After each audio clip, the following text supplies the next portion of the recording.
Hoje nós vamos voltar ao Salmo de número 94 e, se Deus o permitir, estaremos concluindo esse Salmo nessa noite. Nós já falamos por três terças-feiras e hoje será a quarta terça-feira que nós estaremos ministrando a palavra do Senhor nesse Salmo. E eu creio que Deus ainda falará conosco através desse Salmo, né? Porque aprendemos muito nesse Salmo. Durante esses dias que nós meditamos nesse Salmo, o Senhor trouxe grandes revelações aos nossos corações. E eu tenho certeza que nessa noite não será diferente. Talvez hoje o assunto seja um pouquinho mais brando do que nas outras terças-feiras. Talvez hoje o Senhor tenha preparado esse dia para derramar o bálsamo sobre nós, né? Porque o Senhor, Ele corrige e Ele também aplica o bálsamo, né?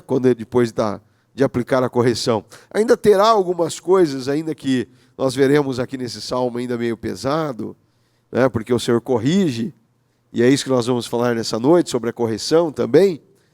Mas nós vamos entender que essa correção é porque Deus nos ama. Glória a Deus. O amor de Deus, ele é incondicional. E o tema da mensagem dessa noite é o amor de Deus. Amor incondicional. O amor do nosso Deus é um amor incondicional. Deus não faz acepção de pessoas. Deus não olha só para os bonitos, só para os feios, só para os brancos, para os negros, pardos, amarelos, orientais, ocidentais, brasileiros, americanos, russos, japoneses, chineses, franceses, alemães.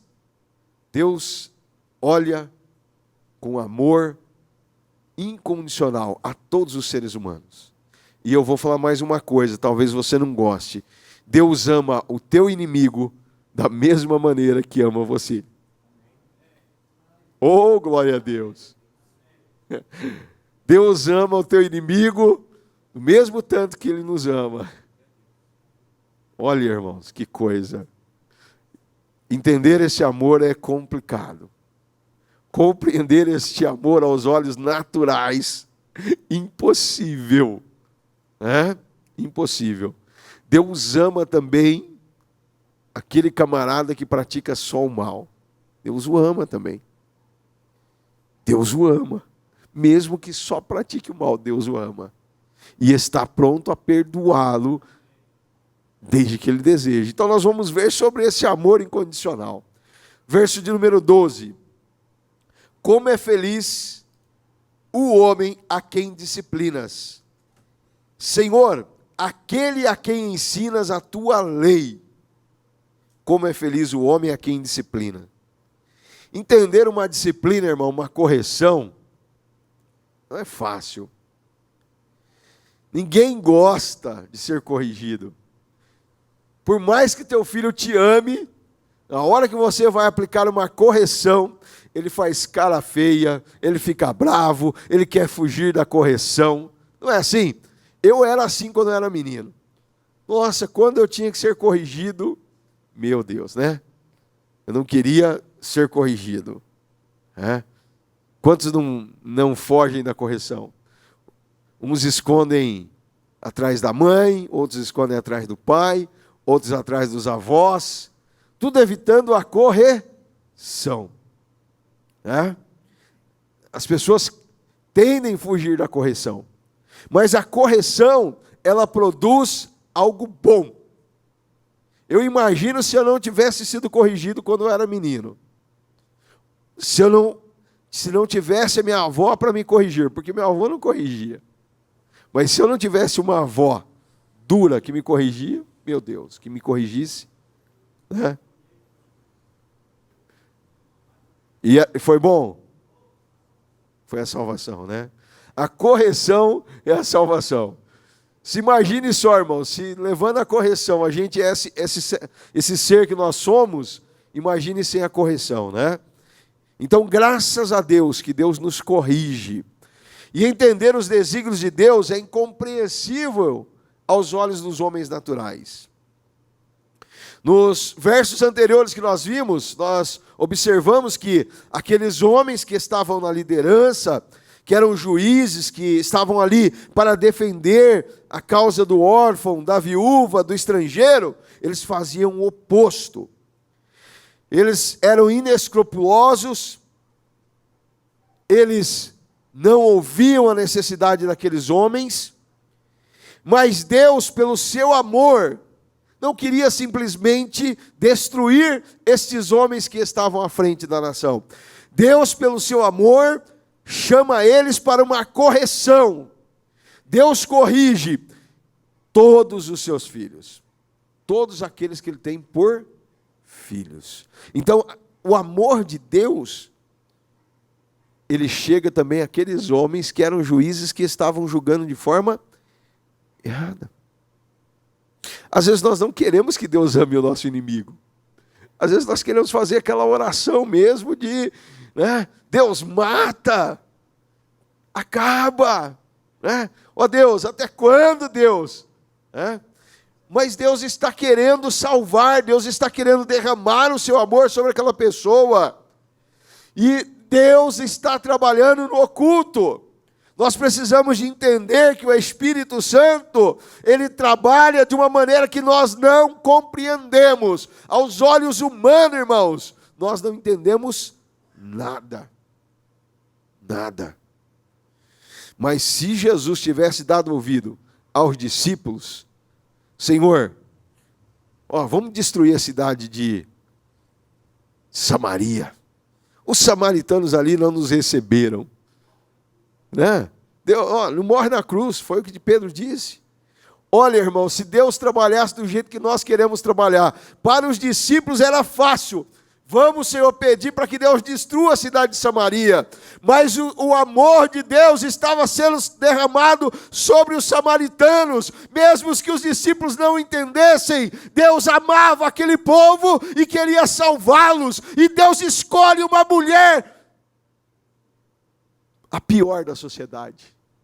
Uma que ia lá, a hora que ninguém estava no poço. Porque as outras mulheres olhavam de lado para ela. Esta daí? Não, olha, não quero nem papo com essa mulher. Estou fora desta mulher. Essa mulher não serve para nada. Mas Jesus olha para ela com um olhar de amor, de misericórdia e trabalha ali no coração dela. Envia palavras que penetram no seu coração e o Senhor Jesus ganha aquela mulher. E aquela mulher fica maravilhada. Não para por aí. Vai lá. Chama o resto da cidade. E aquela mulher vem e vê o que está acontecendo aqui. Tem um profeta lá no poço. E aí aquela mulher começa a falar das maravilhas do Senhor. E aí começa a chegar pessoas e ouvem a palavra de Deus. E aquela cidade se converte. Irmão, coisa maravilhosa. Se fosse pelos discípulos, Deus já tinha mandado fogo do céu, já tinha destruído a cidade. Mas o amor de Deus estava sobre os samaritanos. Então entenda, meu irmão, que se você tem um inimigo, é porque Deus quer salvar o teu inimigo. Não ora para Deus matar, não. Fala assim, Jesus, salva. Tem misericórdia. Me usa para falar com Ele. Jesus, trabalha ali, Senhor. Que teu amor possa alcançar esse meu inimigo, essa minha inimiga, Senhor. Ó Deus, salva ela, Senhor. Senhor, a minha maldição é que a bênção da salvação esteja sobre a vida dela, sobre a vida da família dela. Tira ela das garras de Satanás, Senhor. Eu a abençoo. Em vez de amaldiçoar, eu a abençoo, Senhor. Glória a Deus. Deus está apto a nos corrigir. E Ele está nos corrigindo, né? Porque muitas das vezes nós não entendemos esse trabalhar de Deus. E nós queremos que Deus faça da nossa maneira. Mas da maneira que o Senhor faz é perfeita. Quando o Senhor trabalha, não fica sequelas. Quando nós queremos agir com as nossas próprias mãos, deixamos feridas. ferimos pessoas, mas quando nós pedimos Espírito Santo de Deus, vai na minha frente. Ele vai curando as feridas, Ele vai ali libertando, transformando, mudando os quadros. Deus é tremendo. Que esse amor incondicional atinja-nos e atinja os nossos inimigos, os nossos familiares, os nossos amigos, os nossos parentes. Glória seja dada ao nome do Senhor. Glória a Deus. O amor divino, irmãos, ele pratica a justiça, tanto a favor do que foi ofendido, quanto do ofensor. Olha, irmãos, como é difícil entender isso aqui, irmãos. Como é difícil. Mas no livro de Hebreus, capítulo de número 12, e o verso de número 5 e 6, nós começamos a entender pela palavra. Vocês se esqueceram da palavra de ânimo que eu lhes dirigi, como a filhos? Meu filho, não desprezes a disciplina do Senhor, nem se magoe com a sua repreensão, pois o Senhor disciplina a quem ama e castiga todo aquele a quem aceita como filho. Olha, coisa linda. Se o nosso inimigo for tido como filho de Deus, Deus vai corrigi-lo, porque Ele ama. Não é para matar, não é para destruir, não é para simplesmente ferir, mas é porque Ele ama. Na ótica humana, irmãos, isso não funciona, né? Pela ótica humana, aquele que foi ofendido quer que, de qualquer maneira, a sua ofensa seja paga. Ele me ofendeu, ela me ofendeu. Você viu o jeito que ela me tratou? Eu não admito isso. Comigo não. Comigo não. Mas com Deus as coisas são diferentes. Mesmo aqueles que haviam praticado toda aquela maldade contra os órfãos e as viúvas, se eles se arrependessem, o amor de Deus os atingiria. Deus me fez lembrar de Zaqueu. Quem era Zaqueu? Zaqueu era um cobrador de impostos. Zaqueu, ele não recebia simplesmente aquilo que era devido, ele recebia além. Ele cobrava, vamos dizer, nos nossos dias aí, ele cobrava um pedaginho, um ágio, para poder aceitar ali os impostos, aquilo que era devido ao governo romano. Mas quando ele encontrou com Jesus, a coisa mudou por completo. No livro de Lucas, capítulo número 19, verso 8, nos diz assim: mas Zaqueu levantou-se e disse ao Senhor: olha, Senhor, estou dando a metade dos meus bens ao pobre, e se alguém extorquir alguma coisa, devolverei 4 vezes mais. Quando o amor de Deus nos atinge, irmãos, a coisa muda, transforma. Por isso que não tem como falar assim, a pessoa aceitou Jesus e continua levando a mesma vida. Não precisa de você ir corrigir a pessoa. Não precisa de você ir lá e falar, a partir de hoje você tem que andar assim. Não! Quando o Espírito toca, ela muda. O amor de Deus nos atinge, não tem como continuarmos da mesma maneira, que praticarmos as mesmas coisas que praticávamos. Zaqueu sentiu o peso do seu pecado. O amor de Deus atingiu aquele homem. Poderia ter atingido outros homens, quem sabe, pessoas honestas, pessoas que, aos olhos dos homens, seriam pessoas boas, porém tinham um coração endurecido para Deus. Mas aquele homem, mesmo sendo uma pessoa que vivia lesando os outros, praticando coisas erradas, ele teve um coração aquebrantado, e o amor de Deus o atingiu. E ele disse, olha, vou dar metade do que eu tenho aos pobres. E se alguém aí está se sentindo lesado por mim, né, e vier me procurar, eu vou devolver 4 vezes mais. 4 vezes mais, quadruplicado. Vou devolver aquilo que eu roubei, que eu lesei a pessoa. Olha, irmãos, Uma certa vez eu estava em um determinado local e uma pessoa começou a falar mal de um crente que era parente dele. Diz que ele era sócio daquele crente. Quando eles tinham a sociedade, ele não era crente, a pessoa. E aí, ele aceitou Jesus e desmanchou a sociedade com o cunhado dele, que não era cristão. Porque o cunhado queria viver de um jeito e ele queria viver de outro.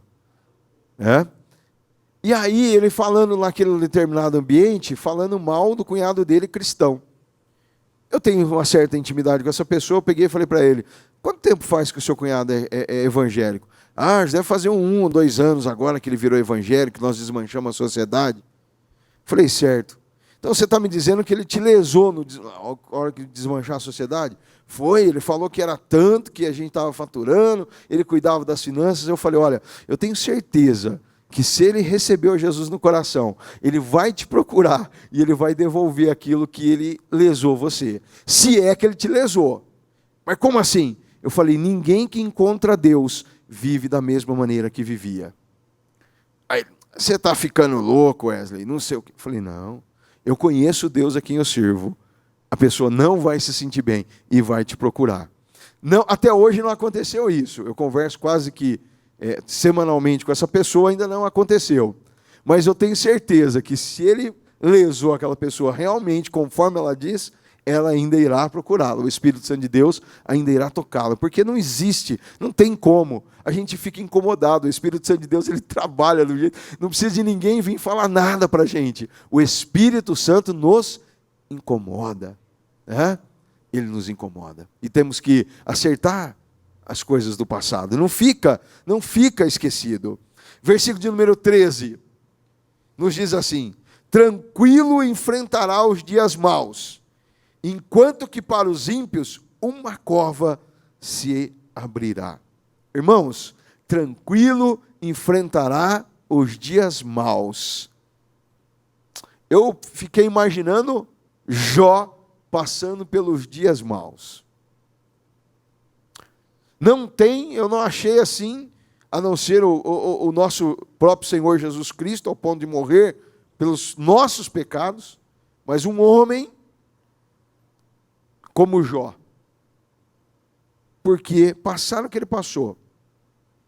Perdeu bens, filhos, família, perdeu tudo, saúde. E aí a mulher vira para ele e fala, amaldiçoa o seu Deus e morre. Aquele homem, em momento algum, amaldiçoa a Deus. E para não terminar a história, ainda veio os amigos e diz para ele, confessa o teu pecado. Mas Jó, o que você fez? Por que Deus está sendo tão cruel contra você? Fala para ele, confessa logo, rapaz, para você sair dessa situação. Jó estava ali, quieto, tranquilo, enfrentará os dias maus. A Bíblia não fala assim, olha, e Jó tentou o suicídio. E Jó tentou fazer algo contra a sua própria vida. Intentou contra a sua própria vida. Não. Por quê? Porque ele estava tranquilo em Deus. Jó não estava com um sorriso aberto, irmãos. Jó não estava mostrando alegria. Mas ele estava tranquilo. Ele sabia quem era o seu Deus. Ele estava confiando nesse Deus. E as situações, irmãos, que nós vivemos como servos de Deus, que nós olhamos para um lado e para o outro, só temos luta, dificuldades, adversidades. Mas, meu irmão, não se desespere. Enfrente os dias maus, tranquilo. Coloca nos pés do Senhor as tuas dificuldades, as tuas necessidades. Não murmure.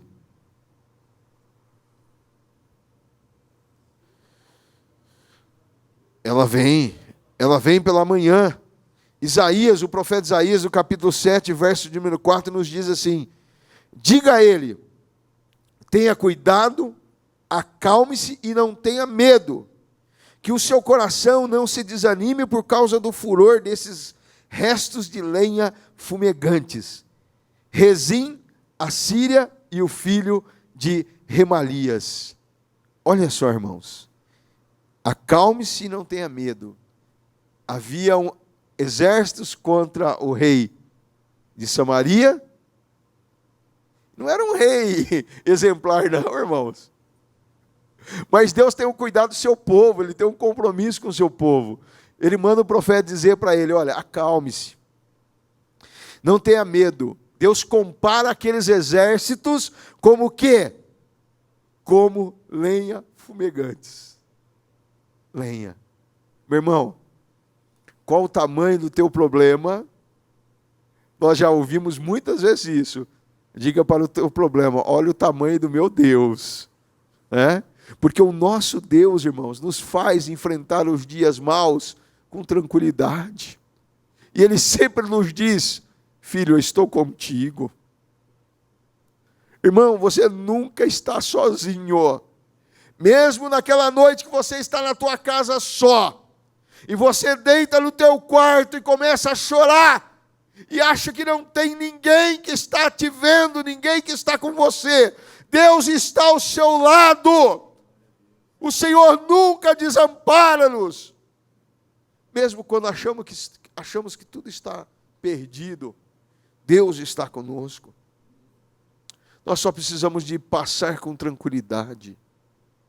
Ainda que eu passe pelo vale da sombra da morte, não temerei mal algum, porque tu estás comigo, a tua vara e o teu cajado me consolam. Nós temos que ter essa viva esperança, irmãos. O mundo não tem, mas nós a temos. Portanto, não deixe, meu irmão, que a situação, que os momentos que você está passando, venha te desanimar. Então nós vemos, irmãos, que para o crente, ele passa tranquilo, mas enquanto para os ímpios, uma cova se abre. Para o ímpio é o oposto. Mesmo que esteja tudo bonito, do nada, abre-se uma cova na sua frente. O castigo, irmãos, ele vem. Não porque Deus simplesmente seja mau, mas plantou, colhe. Não porque Deus seja uma pessoa que tem prazer em fazer o mal. Não, pelo contrário. Deus quer que o ímpio se arrependa. Mas se ele não se arrepender dos seus maus caminhos, tudo o que ele fez se volta contra ele. Aquela cova que ele abriu para outro, ele cai. Aquela forca que ele ergueu para um, ele é enforcado. Aquela demissão que ele planejou contra um funcionário, ele mesmo é demitido. Com Deus, irmãos, não se brinca. Versículos 14 e 15. O Senhor não desamparará o seu povo, jamais abandonará a sua herança. Voltará a haver justiça nos julgamentos, e todos os retos de coração a seguirão.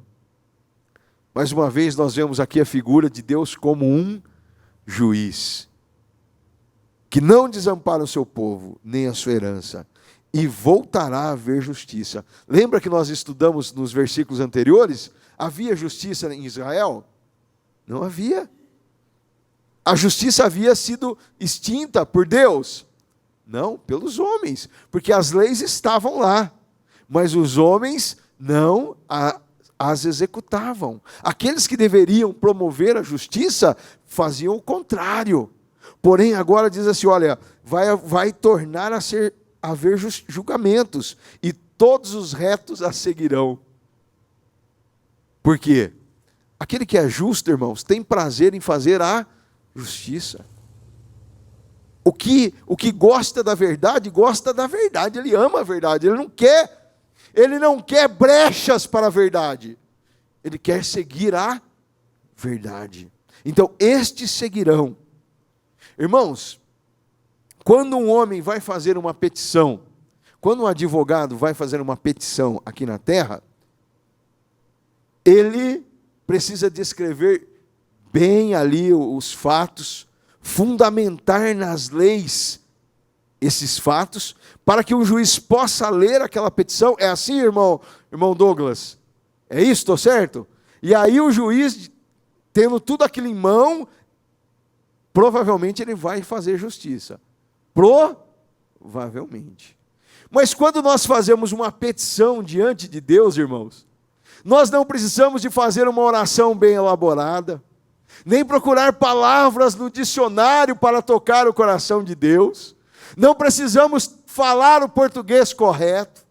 Não precisamos procurar em dicionários palavras, procurar a ajuda de um advogado. Não, simplesmente nós vamos diante de Deus e às vezes com gemidos, sem sair uma palavra da nossa boca, Deus faz justiça. Na terra, para que se haja justiça, tem que ser uma coisa bem colocada, bem elaborada, bem feita, para que provavelmente ocorra justiça. Mas Deus, Ele é justo. Aleluia. Agora, tem um negócio. A justiça de Deus, ela não é feita segundo os padrões humanos e nem segundo a nossa vontade. É lógico que se a justiça é reta de Deus, Deus vai fazer a justiça da maneira correta. Não vai ter desvio de conduta da parte de Deus. Deus não vai errar. Deus conhece todos os fatos na íntegra. Deus conhece todas as intenções que estão no coração dos homens. E Deus julga até as intenções dos homens. O profeta Isaías, no capítulo número 11, os versos 4 e 5, nos diz assim: mas com retidão julgará os necessitados, com justiça tomará decisões em favor dos pobres, com suas palavras, como se fosse um cajado, ferirá a terra, com o sopro de sua boca matará os ímpios, a retidão será a faixa do seu peito e a fidelidade o seu cinturão. Olha, irmãos, não tem para onde fugir. Deus, Ele só faz justiça. Deus é reto. Ele julga com retidão. Ele faz justiça aos pobres. E aqui quando ele fala que julga os necessitados, julga as causas. Ele julga todos aqueles que clamam por Ele. Aleluia! Por isso que ainda eu creio que o Brasil ainda tem solução. Porque eu vejo que tem muita gente orando e clamando por esta nação. Ainda que todos digam que não tem mais jeito, eu ainda creio que a intervenção de Deus virá sobre essa nação. Não é uma humana, mas a divina. E eu creio nessa providência divina. Eu creio que tem joelhos que se dobraram, estão lá diante de Deus, clamando por esta nação. E Deus julgará. Não será necessário a justiça humana, mas a divina, ela intervém. E eu creio nisso. Eu creio que a justiça será praticada. Glória seja dada ao nome do Senhor. Com Deus, nós podemos descansar, porque sempre é feito a justiça. E ela não tarda não, viu? Ela vem no tempo certo. É no tempo certo. É segundo a vontade de Deus, segundo o querer dEle, aleluia. Os versos 16, 17, 18 e 19. Quem se levantará ao meu favor contra os ímpios? Quem ficará ao meu lado contra os malfeitores? Não fosse a ajuda do Senhor, eu já estaria habitando no silêncio. Quando eu disse, os meus pés escorregaram, o teu amor leal, Senhor, me amparou. Quando a ansiedade já me dominava, no íntimo, o teu consolo trouxe auxílio à minha alma.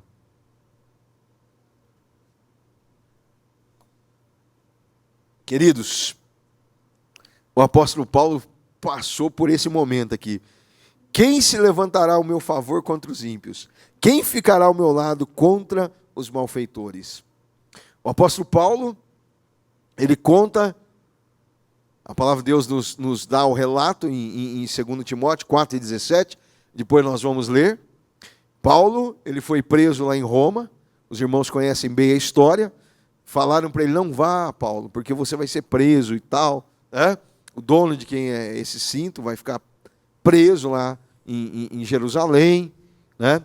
Paulo realmente foi para Jerusalém, foi preso, ficou ali por um período, passou ali com o rei Agripa, clamou por a corte de César, como ele era um cidadão romano, ele tinha esse direito, foi levado prisioneiro para Roma, antes de chegar em Roma sofreu um naufrágio, foi picado por uma serpente e foi para Roma.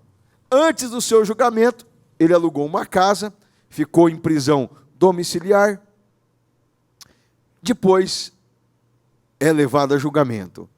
E quando ele chegou lá, Paulo esperava que alguém se levantasse em seu favor. Paulo esperava que ele olharia para um lado e para o outro e veria os irmãos lá de Jerusalém, falando, não, é hoje o julgamento de Paulo, nós vamos estar lá ao lado de Paulo. Porém, Paulo olha para um lado e olha para o outro, ninguém. Imagine só, se é o apóstolo Paulo, irmãos, que era um missionário, ganhava almas para Jesus, abria igrejas aonde ele estava. Ele chegava num lugar, fundava uma igreja, chegava em outro, fundava outra. Deixava ali obreiros para o crescimento da obra. Puxa vida, né? Eu imagino, se Paulo foi desamparado, imagine o pastor Wesley, né? Não é isso? Mas Deus não o desamparou. Os homens podem ter deixado, não compareceram para falar a respeito de Paulo, talvez pelo medo de serem presos. Eles, quem sabe, né? Olha, minha vontade era de estar lá, mas Paulo vai ter que entender, porque se eu for lá e abrir minha boca, pode ser que eu fique preso. Talvez alguns, não sei, a Bíblia não fala, não relata, nós estamos aqui conjecturando, nós estamos aqui entendendo a dificuldade dos irmãos em irem para Roma e tentar defender o apóstolo Paulo. Era um problema muito sério. Os cristãos estavam sendo perseguidos, provavelmente eles seriam presos também. Mas o apóstolo Paulo fala assim, na segunda carta de Timóteo, capítulo 4, e versos 17. Mas o Senhor permaneceu ao meu lado e me deu força. Quem? Olha, eu olhei para um lado, pastor Luciano não estava. Olhei para o outro, pastor Flauslino não estava. Pastor Marcos não estava. Mas o Senhor permaneceu ao meu lado. Ele sabia que Deus estava ali com ele. E me deu forças. Me deu forças. Para que por mim a mensagem fosse plenamente proclamada. E todos os gentios a ouvissem. E eu fui libertado da boca do leão. Glória a Deus. Quer dizer, Paulo olhou para um lado, não tinha nenhum dos seus amigos ali. Mas o Senhor estava com ele. E deu-lhe força, porque ele abriu a boca e falou da mensagem a todos aqueles gentios que estavam ali.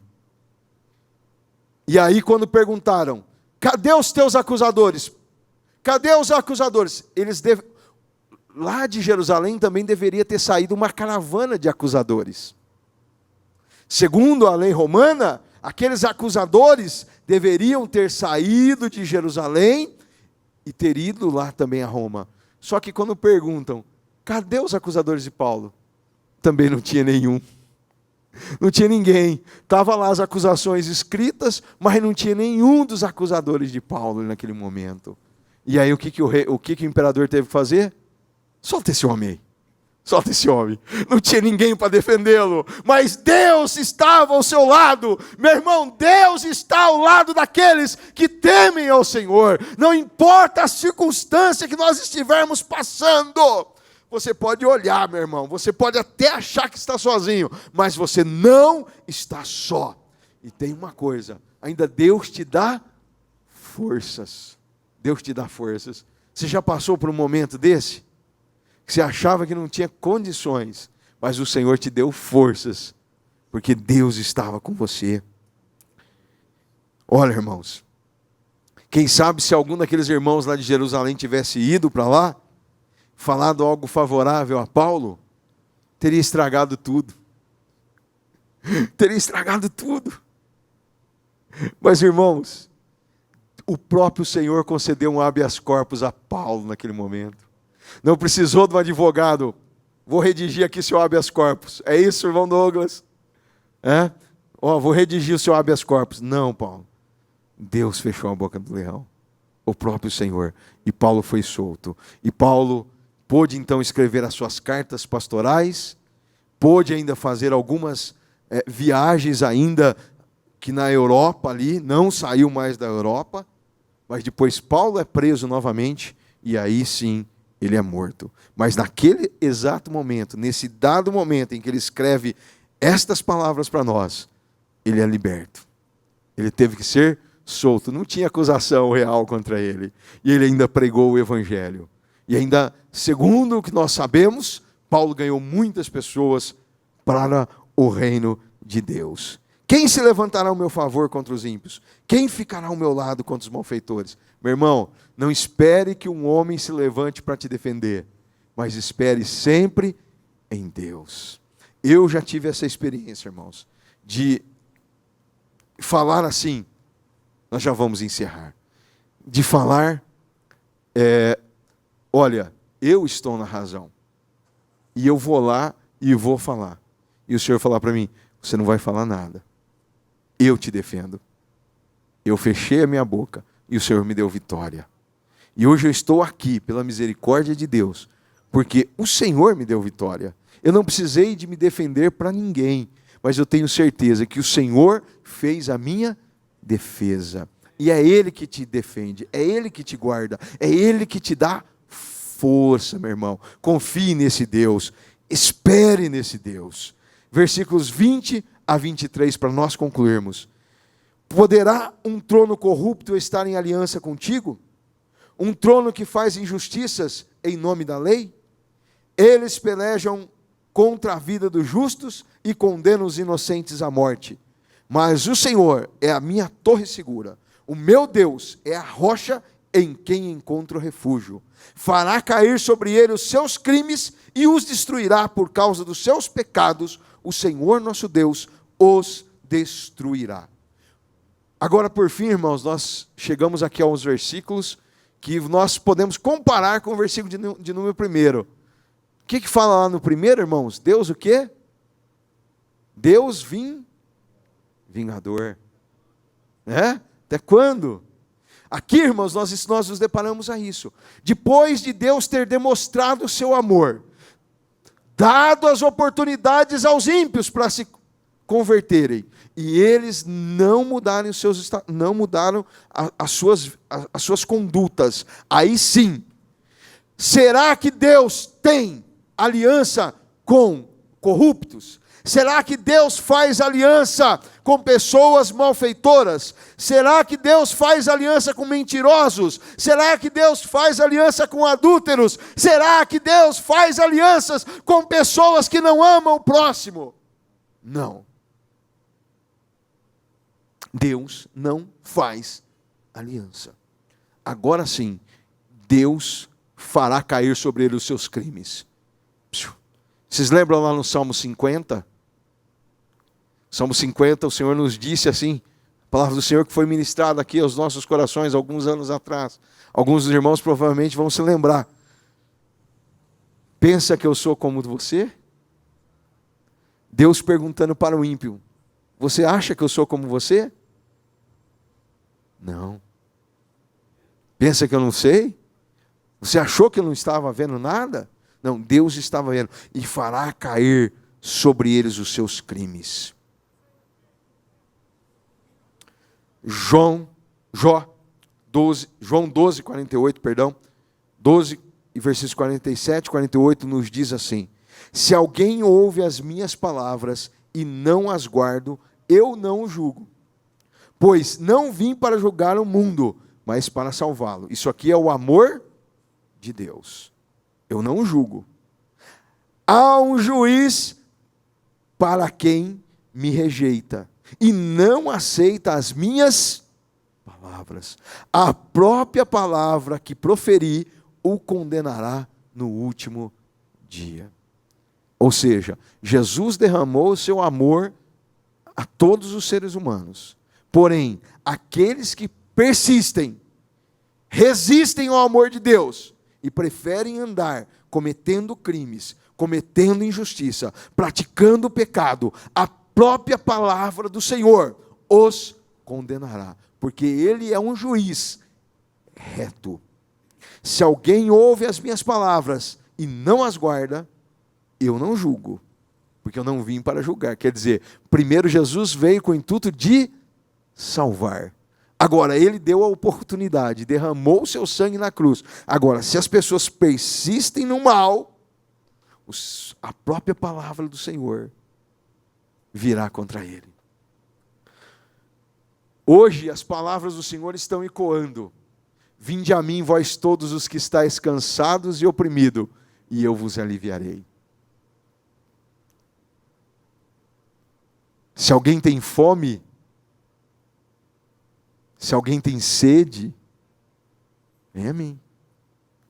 Agora, vai chegar o dia em que essas palavras não serão as mesmas, mas aquele que praticou a iniquidade, o pecado, serão julgados por esta palavra. Zaqueu, no momento que ele ouviu as palavras do Senhor, ele reconheceu sua condição, abriu o seu coração e preferiu abandonar aquilo que ele praticava. Deixou.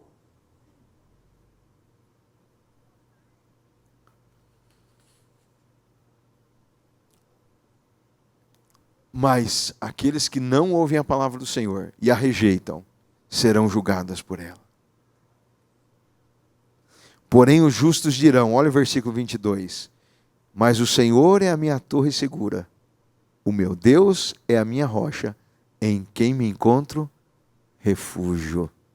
Enquanto os ímpios serão julgados, o justo estará seguro. Seguro. Porque eles estarão no refúgio do Senhor.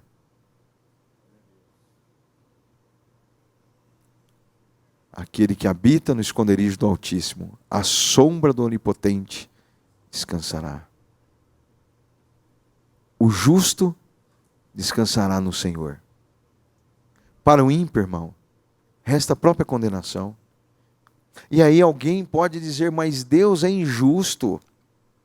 Não. Como nós vemos a história do Lázaro e do rico. Após a morte, um encontrou refrigério e outro sofrimento. E quando o rico falou, olha, envia alguém para que fale com meus irmãos lá na terra. Moisés disse, olha, eles já têm as pessoas que falam. Estão lá, os profetas. Porém, se eles não os ouvem, será que vai ouvir algum morto que retorne para dizer alguma coisa? Então Deus está com seu amor derramado. E seu amor é incondicional a todo ser humano. Porém, aqueles que ouvem e abandonam o seu pecado, como Zaqueu fez, como nós fizemos um dia, encontram refúgio em Deus. Porque o seu amor nos esconde. O seu amor nos abraça, o seu amor nos traz segurança, mas aqueles que persistem, esses encontrarão o juízo de Deus. Pai, muito obrigado pela tua palavra, obrigado pelo teu amor incondicional a todo ser humano, ó Deus. Reconhecemos, ó Deus, que tu és soberano nos céus e na terra, e que seu amor é verdadeiro, que seu amor é o único amor que abrange a todo ser, independente de cor, raça, nacionalidade, posição socioeconômica. O teu amor, ó Pai, vai para todo o ser humano que nasce, ó Pai. E nós o agradecemos, ó Deus, por este amor.